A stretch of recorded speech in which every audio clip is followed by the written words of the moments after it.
আসসালামু আলাইকুম বন্ধুরা, কেমন আছো তোমরা সবাই? আশা করছি যে যেখানে বসে আমার ভিডিও দেখছো সবাই আল্লাহর রহমতে অনেক ভালো আছো। আর আমিও আলহামদুলিল্লাহ অনেক ভালো আছি। আজকে আমি আসলাম তোমাদেরকে ছোট বাচ্চাদের দুটো পায়জামা বানানো দেখাবো। সেই সাথে তোমাদের সাথে কিছু কথাও শেয়ার করব। আশা করছি আমার এই কথাগুলো তোমাদের ভালো লাগবে। তো প্রথমেই হচ্ছে পায়জামা কাটিং নিয়ে কিছু কথা বলি। তো দেখো, এটা একটা ছোট মেয়ের আমি পায়জামা তৈরি করছি। তার বয়স হচ্ছে 3 বছর। তো তার এটা কাস্টমারের, তো আমাকে 1 গজ কাপড় দিয়ে বলেছে 2টা পায়জামা তৈরি করতে। তো আমি এখানে একসাথে 2টা পায়জামাই কাটিং করে নিচ্ছি। আর এখানে আমার এই কাপড়ে পায়জামার সঠিক ঝুলটা আসছে না, যার জন্য আমি এখানে নিচে কুচি কুচি দেব ঝুলটা একটু বাড়ানোর জন্য।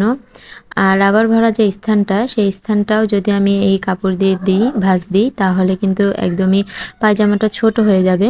তো সেই জন্য আমি রাবার ভরা স্থানটাও অন্য কাপড় দিয়ে জয়েন করব। তো এখানে আমি হাই নিয়েছি 9 ইঞ্চি এবং পায়ের মোহরা নিয়েছি হচ্ছে 5.5 ইঞ্চি। তোমরা তোমাদের বাচ্চার মেজারমেন্ট অনুযায়ী মাপগুলো দিয়ে নিবে।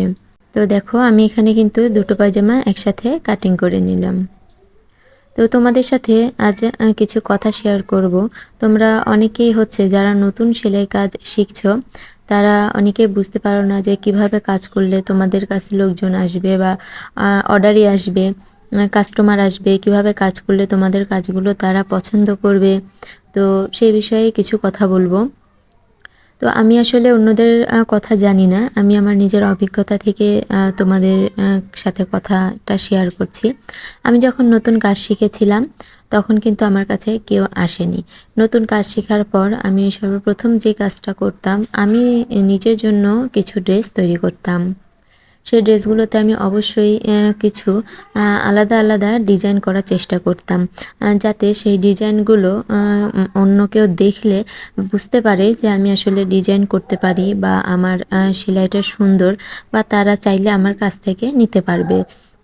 তো এই বিশ্বাসটা আগে মানুষের মধ্যে আনতে হবে যে তুমি সুন্দর সেলাইটা করতে পারো। এর জন্য কিন্তু সবাইকে আগে বিশ্বাস করাতে হলে অবশ্যই আমি বলবো যে নিজের ড্রেস তৈরি করতে হবে, বাসার মানুষের ড্রেস তৈরি করতে হবে এবং ধৈর্য সহকারে কিন্তু অবশ্যই কাজটা করতে হবে।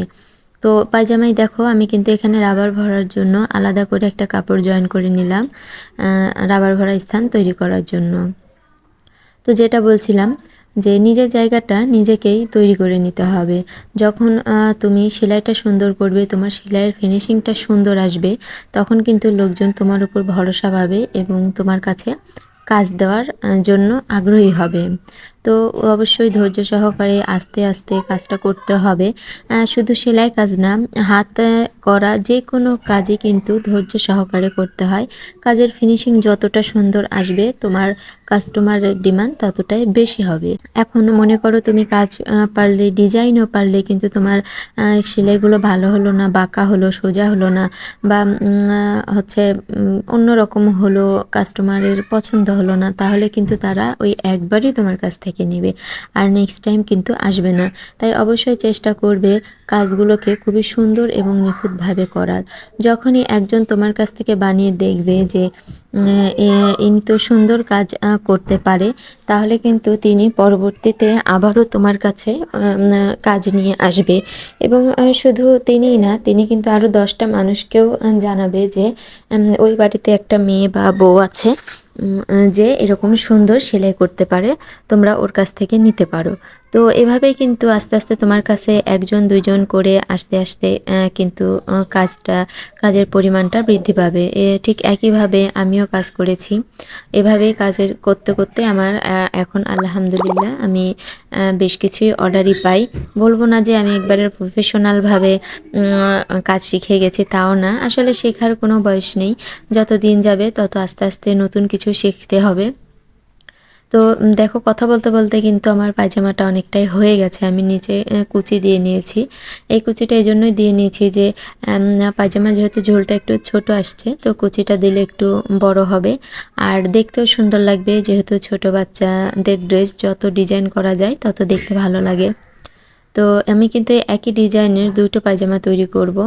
তো তোমরা দেখো আমি কিভাবে তৈরি করছি। আমার কিন্তু পায়জামাটা অনেকটাই তৈরি করা শেষ। এবার আমি রাবার ভরা স্থানটা তৈরি করছি। এটা কিন্তু আমি ৩ বছরের একটা বাচ্চার জন্য তৈরি করছি। তোমরা কিন্তু এই ডিজাইনটা বড়দের জন্য তৈরি করতে পারো। তো ভিডিওর এ পর্যায়ে ছোট্ট একটি অনুরোধ করব তোমাদের, যদি আমার ভিডিওগুলো তোমাদের ভালো লেগে থাকে তাহলে অবশ্যই আমার চ্যানেলটি সাবস্ক্রাইব করবে এবং নোটিফিকেশনটা অন করে রাখবে, যাতে আমি নতুন কোনো ভিডিও ছাড়লে সেগুলো তোমরা সবার আগে দেখতে পাও। আর আমাকে অবশ্যই কমেন্টে জানাবে যে আমার ভিডিওগুলো তোমাদের কেমন লাগে। দেখো এবার হচ্ছে আমি এতদিন তোমাদের মোটা রাবার লাগিয়ে দেখিয়েছি, তো এই পায়জামায় আমি চিকন রাবারটা লাগাবো। তো তার জন্য আগে আমি রাবার পট্টি সেলাই করে নিয়েছি, তারপর কিন্তু রাবার লাগিয়ে নিচ্ছি। রাবার লাগানোর পরে যে ফাঁকা জায়গাটা দিয়ে আমরা রাবারটা ঢুকিয়েছি সেটা সেলাই করে দেব। তো আসলে মেয়েরা যে কোনো কাজ করতে গেলেই কিন্তু অনেকেরই বাধা চলে আসে। অনেকে করতে দেয় না, ফ্যামিলিগতভাবে করতে দেয় না বা সামাজিকভাবে করতে দেয় না। তো আমি আসলে বলবো, যদি তোমার লক্ষ্য স্থির থাকে যে আমি এই কাজটা করব বা করতে চাই, যে যাই বলুক না কেন, তাহলে সেই কাজে তোমার সফলতা আসবেই। এটা 100% তোমার সফলতা আসবে সেই কাজে। তো আমি বলবো যে যদি তোমরা কোনো কাজ করতে চাও, শুধু সেলাই কাজ না, যে কোনো কাজ করতে চাও, যখন অনেকে তোমাকে বাধা দিবে, করতে দিবে না, কিন্তু যখন তুমি মনের মধ্যে দৃঢ় একটা বিশ্বাস আনবে যে আমি এই কাজটা করব এবং একদিন সফল হয়েই দেখাবো, তাদের মুখে জবাব দিয়ে দেখাবো যে আমিও পারি, তো তোমরা অবশ্যই কাজটা চালিয়ে যাবে, থামাবে না। কাজটা ভালো হোক খারাপ হোক চালিয়ে যাবে। তো কাজ করতে করতে করতে করতে যখন অভিজ্ঞতা চলে আসবে, তখন কাজটা এমনিতেই সুন্দর হবে। আর যখন দেখবে যে তুমি সেই কাজ থেকে পয়সা উপার্জন করে তোমার ফ্যামিলির জন্য খরচ করতে পারছো বা নিজের খরচ নিজে চালাতে পারছো, তোমার ফ্যামিলির উপর থেকে তোমার চাপটা কমে যাচ্ছে, তখন দেখবে তারা তোমার এই কাজটাকে সাপোর্ট করবে। অবশ্যই করবে, কারণ তারা তখন বুঝবে যে সে এই কাজটা থেকে কিছু হলেও ইনকাম করতে পারছে। তো আমার কথাগুলো তোমাদের কেমন লাগবে আমি জানি না। তো আমি আসলে নিজে যে পরিমাণে কষ্ট করে আজ এ পর্যন্ত এসেছি, সেটাই তোমাদের সাথে শেয়ার করার চেষ্টা করলাম। তো আমার বাসায় আসলে ছোট বাচ্চা আছে, যার জন্য আমি ভয়েস দেওয়ার সময় তাদের কোনো আওয়াজ আসতে পারে। তো তোমরা অবশ্যই সেটাকে একটু ইগনোর করবে। তো দেখো এই পায়জামাটায় আমি হচ্ছে হলুদ কুচি দিয়েছি, যাতে দুই পায়জামাটা একটু দেখতে দুই রকম হয়। সেই কারণে দুইটা একই রকম হলে তো দেখতে ভালো লাগে না, তো সেই জন্য আমি দুই রকম করে দিয়েছি। তো এই যে দেখো আমার কিন্তু দুটো পায়জামাই প্রায় সেলাই করা শেষ। পায়জামাগুলো দেখতে কিন্তু খুব সুন্দর লাগবে যখন ছোট বাচ্চাদের পরানো হবে। খুব কম সময়ে কিন্তু আমি পায়জামাটা তৈরি করে ফেললাম। তো দেখা হবে সামনে কোনো ভিডিও নিয়ে। আজ এই পর্যন্তই। সবাই ভালো থাকবে, সুস্থ থাকবে। আল্লাহ হাফেজ।